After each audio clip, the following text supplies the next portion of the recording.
Hey, this is Dan Gasway once again with the Pitching Academy. Today I'm going to show you guys how to throw a little bit faster using your legs, using your entire body to throw the baseball as opposed to just relying on your throwing arm for that velocity. And that's a common mistake a lot of little leaguers make, is they'll try to throw hard and they'll utilize more of their arm to do that.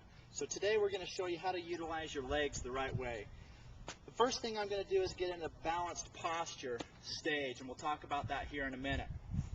But once I have my balance, I need to make sure I have an appropriate leg lift. The first thing I'm going to want to do, and this is to help you get some leverage, the first thing I'm going to want to do is bring my leg up here.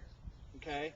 You'll see a lot of guys, they'll come up to the set position, and they'll just do that slide step to try to hold the runners on. That's fine, but just know that you're going to lack velocity doing that. You can't lead with your hips as well. But what I like to do, and what I teach a lot of my pitchers to do, is just at least bring your leg up this high, even when you're holding runners on. That way you can lead with your hips and get a good stride.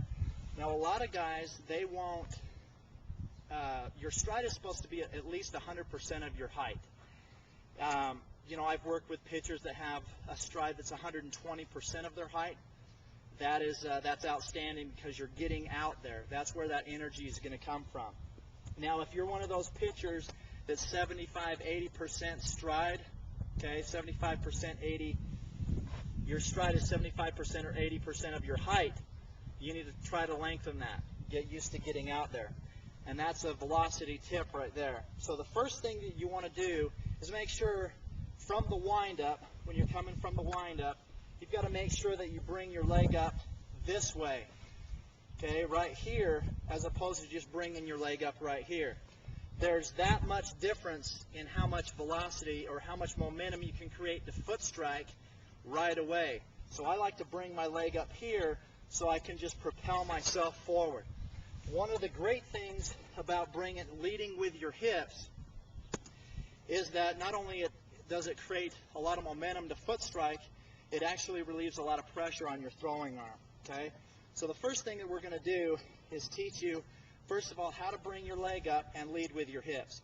Leading with your hips means simply this. If there's a brick wall right here and you lead with your hips hit that brick wall first as you stride forward. Okay? Now there's a difference between a stride and a step. A lot of people will step to foot strike. That's going to decrease velocity, going to put pain in your arm, okay? And you're more prone to arm injuries that way. This is a step. Here's that brick wall again. If your knee hits that brick wall first, that's a step. You're not going to create enough momentum. So that's velocity tip number one, is creating momentum. Now that I'm in the stretch position, bring my leg up here, actually from the wind-up, can bring my leg up to here, okay?